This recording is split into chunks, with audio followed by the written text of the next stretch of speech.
Have you ever found yourself watching a show for a 2-year-old and just thinking, wow, this is simple? It can feel almost random. Just bright colors, happy songs, really basic words.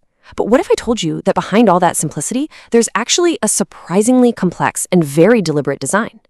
Well, today we're going to pull back the curtain on a piece of children's media to really uncover the science of how it all works. All right, so let's just dive right in. The biggest challenge, really, is making something for an audience whose attention span is, well, it's short. We're talking about kids from 1 to 3 years old. Their brains are like these little super sponges, just soaking up everything. But at the same time, they're always moving. They get distracted by, everything. And they're just starting to figure out what words even are. So this is the core question, right? It's a huge challenge for pretty much everyone, parents, teachers, and especially the people creating this content. How in the world do you design something that actually teaches a mind that is just hardwired to move and explore, not to sit back and watch? This isn't just about keeping them busy. It's a really high-stakes design problem. And the solution, you might be surprised, isn't just more flashing lights or crazier editing. It's actually the exact opposite. It's all about having a clear, intentional blueprint. So, to figure this out, we're going to deconstruct a real script for a 5-minute educational video that was made specifically for this age group, just to see how they do it. So think of this script as our little case study. It's really a masterclass in how to capture and, maybe more importantly, hold a toddler's attention long enough to actually teach them something. You'll see that every single second is planned out with a very specific purpose in mind. So here's the basic structure of the lesson. It's basically a classic 3-act play, but totally simplified for a toddler. Act 1 is all about colors. Act 2 introduces animals and their sounds. And then Act 3, and this part is so crucial, it brings everything together with a review and a song. It's a simple, logical flow. Now, let's look at the tricks they use inside each of these parts.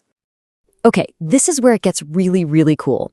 We're going to look at the specific psychological and teaching techniques that are literally baked right into the script's language. And trust me, these are not happy accidents. They are proven educational strategies.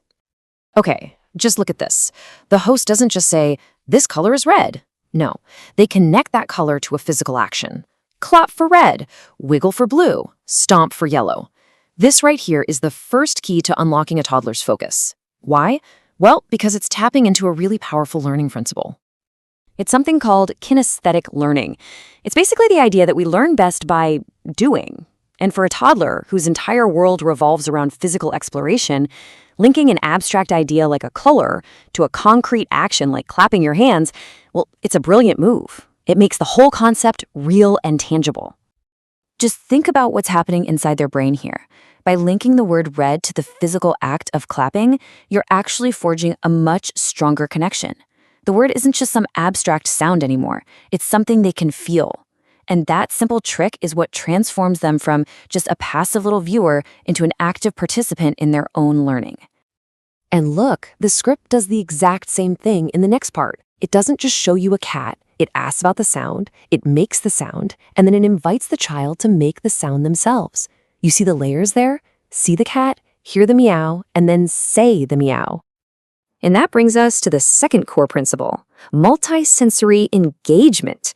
The more senses you can get involved in the learning process, the stickier that information becomes in the brain. It's like you're creating multiple pathways to that one memory, which makes it way easier to find later on.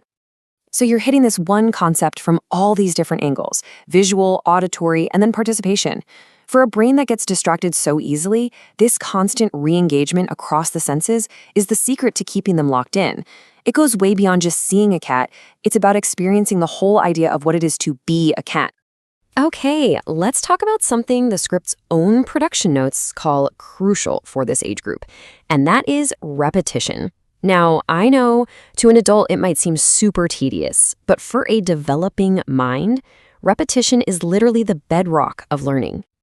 You can see the script uses repetition in 2 very different ways. First, it's for introduction. Red, red, red, just to drill that new word. But then it uses it for recall in the review section, asking, what color is this? And then confirming with a big red. This is a really deliberate progression. So you see, this isn't just mindless repetition at all. It's a carefully planned journey from passive learning to active recall.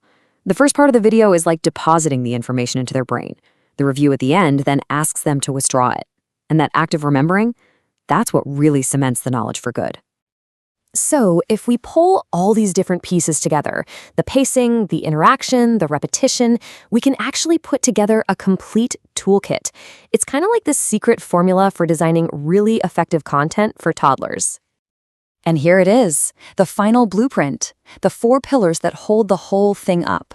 You've got deliberate pacing, which gives their little brains time to process, simplicity to keep from overwhelming them, interaction to make them participants instead of just viewers, and finally, consistency, which builds a safe and predictable world that they can actually trust. It's a really powerful combo. So, as we've seen, what looks on the surface like a really simple 5-minute video is anything but. It's a carefully engineered piece of cognitive design, built from the ground up to line up perfectly with how a toddler's brain actually works. It totally respects their limits while also maximizing their incredible ability to learn. And all of this kind of leaves us with one last thought. In this age of super fast-paced, hyper-stimulating content pretty much everywhere we look, is this kind of thoughtful, simple, and scientifically grounded blueprint not just helpful, but maybe absolutely essential for our youngest learners? It's definitely something to think about. Thanks for tuning in.